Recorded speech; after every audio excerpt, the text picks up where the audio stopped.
again, everybody. Welcome to another episode of Up Pompey. I've had quite a month of it, really, this month, to say the least. Obviously, we started off with that 3-1 loss away at Middlesbrough in the FA Cup third round from the end of the last episode, and they they deserved what they got. We didn't deserve anything.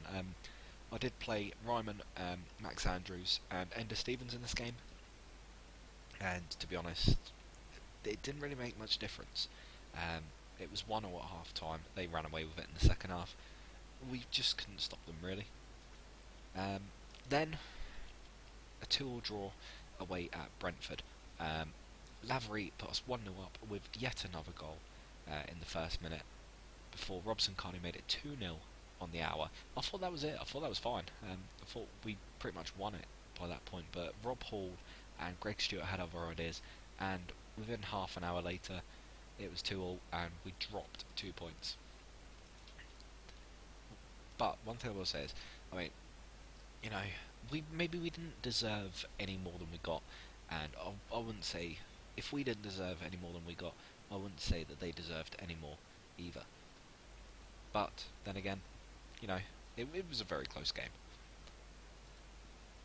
We then followed that up with a 1-0 win away at Huddersfield. I gave Mark McNulty a game because Keelan Lavery was injured for this one. He did score in the 11th minute, but I'm still not too sure about him. I mean, Lavery's been fantastic for us. McNulty's a very good backup. He's good enough at the moment for the next maybe another year, maybe two, if we stay in the Championship. But Stephen Henderson was fantastic in this game, and 8.5, he was absolutely phenomenal. And to be honest, maybe we got more than we deserved. I don't know, really. We did alright though. It was a good result. We then played terribly and lost 3-1 at home against Bristol City. Wayne Rowledge, a former Pompey player, with the first goal. Khadija scored Bristol City's second. Hal Robson-Kanu got the goal back for us, but David Myler, formerly of Hull, of course, got the winner for Bristol City, and I didn't realise they didn't make any substitutions at all. They've got Jermaine Defoe on the bench. Jermaine Colin Defoe. Wow, okay. Yeah, we weren't good in this at all.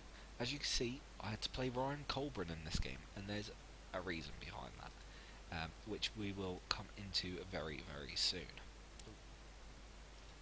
We followed that up with another loss, 1-0 at home against Barnsley. Josh Scowen with the goal. As you can see, Ryan Colburn was injured in this game quite late on, so he had to come off, but we were dreadful. Possession-wise dominated, but we didn't create enough shots. We didn't create enough chances, and we didn't deserve anything from it anyway. Then, after the Barnsley game, incredibly, a 4-1 win away at Wigan. I changed a couple of bits up here. Goals from Hal Robson-Kanu and Gary Roberts made it 2-0 to us within 20 minutes. Tom Bradshaw got a goal back after 27 minutes, but Harry Wilson with a double meant that we were able to win 4-1. Will Grigg also had a penalty saved in the 77th minute, and you can probably understand what's happened this month with me pointing out the fact that Gary Roberts played 90 minutes for us.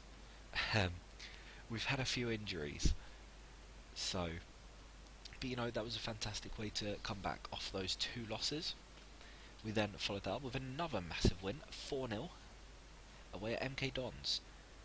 Mason Holgate with an own goal. Callum McManaman, who we have signed on loan, on his debut, grabbed a goal there. He also put in the cross, which Holgate knocked into his own net. And then he also got an assist for Hal Robson-Kanu's, for one of Hal Robson-Kanu's goals. 3-0 up after 36 minutes. Robson-Kanu then made it 4 after 79, and we thoroughly deserved this, I feel. We were very, very good. And we have been the last few games, really. Then, after the MK Dons game, another huge win against top of the table Bournemouth. Away from home, 5-2. Keelan Lavery put us 1-0 up. Aaron Taylor-Sinclair with a fantastic strike from the edge of the area made it 2-0. Shea Ojo got a goal back for Bournemouth before Hal Robson-Kanu made it 3-1.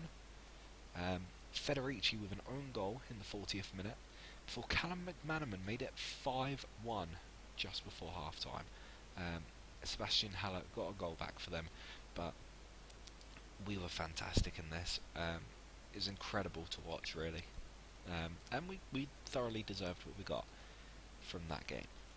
And of course that leads us into the game against Stoke today. Now, I'll look at the squad quick. As you can see, we've had a few injuries. We actually, I'll tell you what. No, I will do it this way. We signed this guy, Adam Zalai, on loan from Hoffenheim. He's not going to be around for long.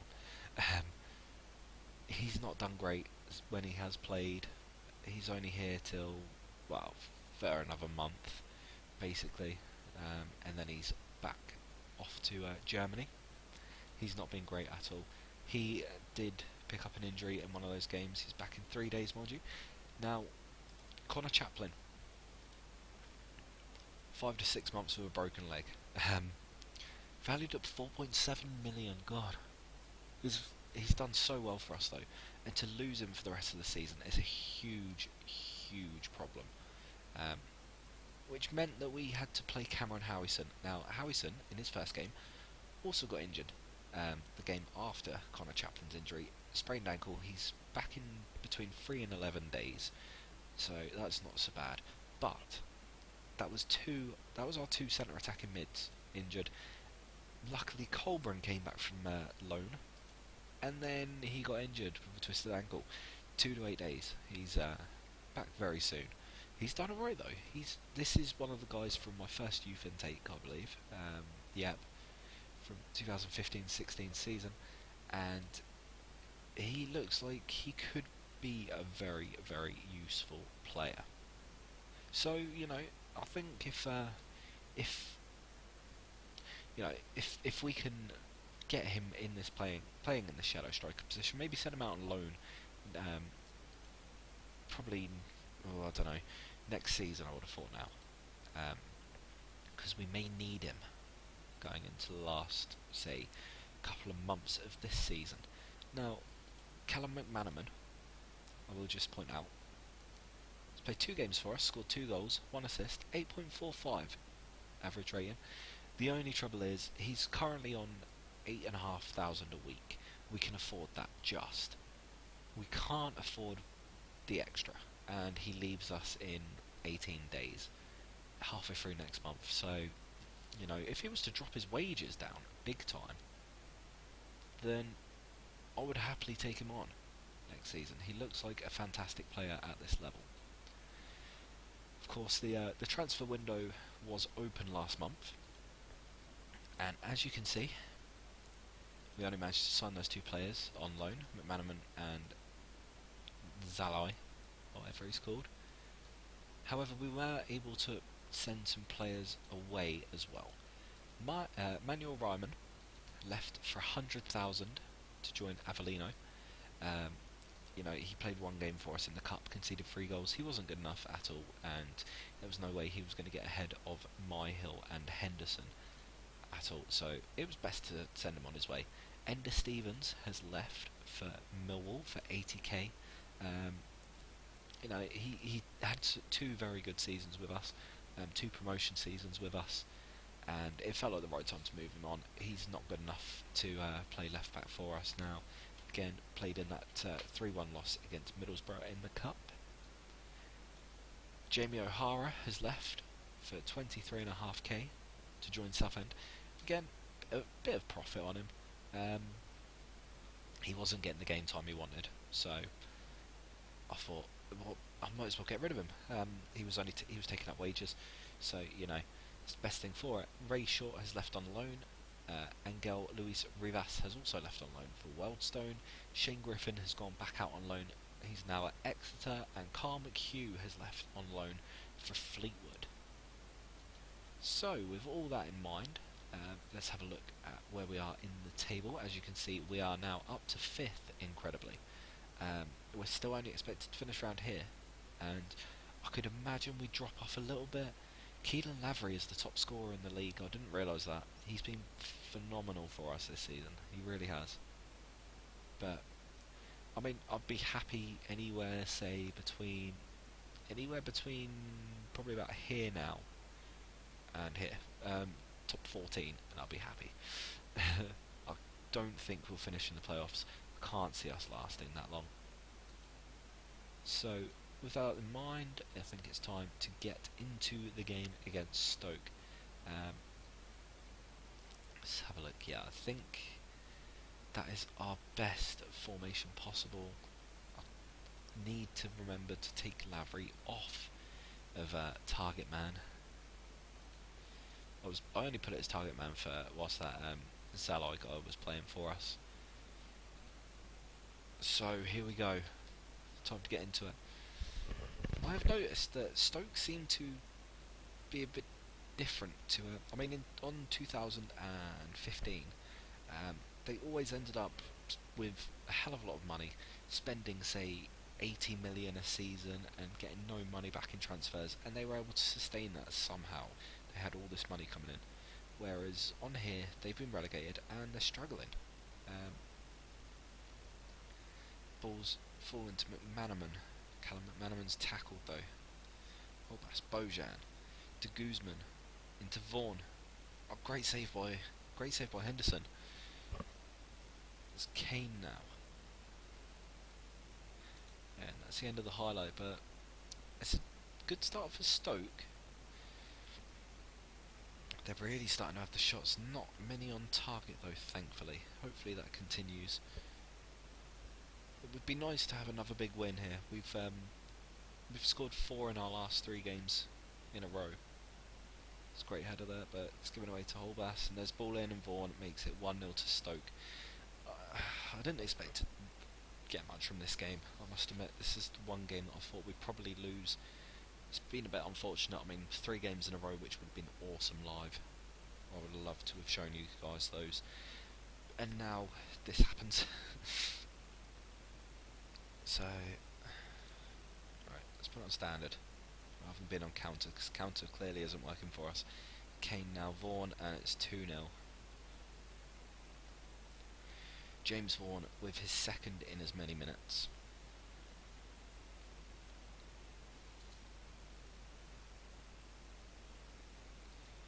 Clearly we need... Look, we're marking him tight, closing him down all the time, tackling him hard, putting him onto his weaker foot, and he still scored 2.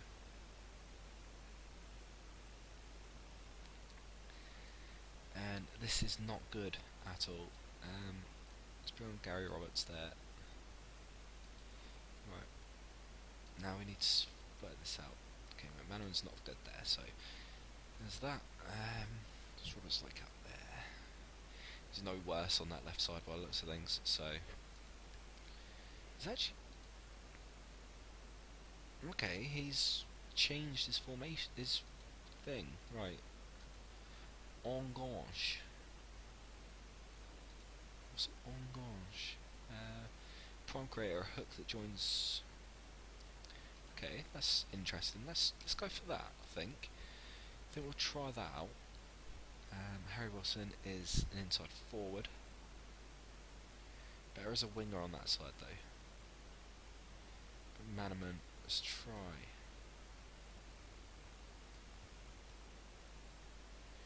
That's going to be his best. So hopefully now Roberts will be able to maybe give Keelan Lavery a bit of a chance to get a couple of shots on goal.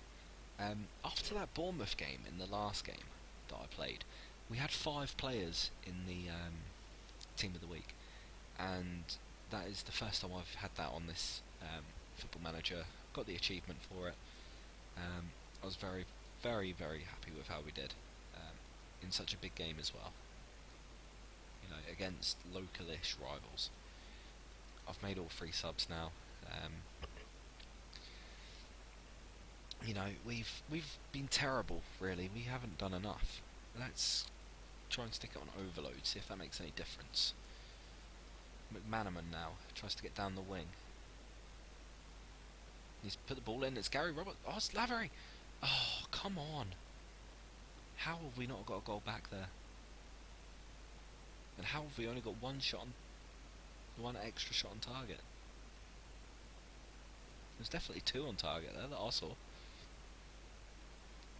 We're not going to get anything from this though. It's just going to sizzle out. I think we might get one. McManaman's ball in. Carter Vickers. It's one of those games. It is one of those games. We've turned it around in the second half, but we threw it away, conceding 2 in that first half, and that's well wide from Harry Wilson. We have not been good at all today, and that's 3. Yep, Vaughan with a hat-trick. James Vaughan is a terrible player, in my opinion. He's not very good at all, but somehow he has scored 3 past us today. And well, to be honest, our centre-backs have been dreadful. Carter Vickers and Webster have both been terrible. Taylor Sinclair's been dreadful. It's been a bit of a shitter, really. And as I say, it's unfortunate that, you know, this is the game that's live and not either of the last 3. So 3-0 loss at home against Stoke, not good enough at all. I'm going to go aggressive because that wasn't good enough. We were incredibly poor.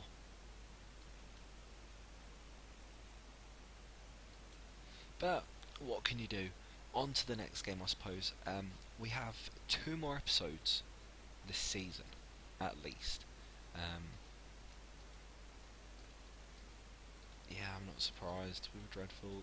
Yep, nice one. Cheers, Ben.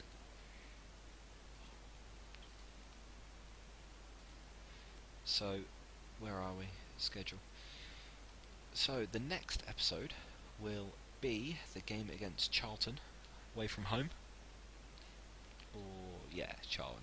I think I'll do Charlton away, because that leaves us 1, 2, 3, 4, 5, 6 games between now and then. No, actually, I'll do the Leeds game. 1, 2, 3, 4, 5. So that'll be 5 games. 1, 2, 3, 4, 5. 5 games between the game now and Leeds. Today's game and Leeds. And then it'll be another 5 games between Leeds and Ipswich. That'll work out nicely.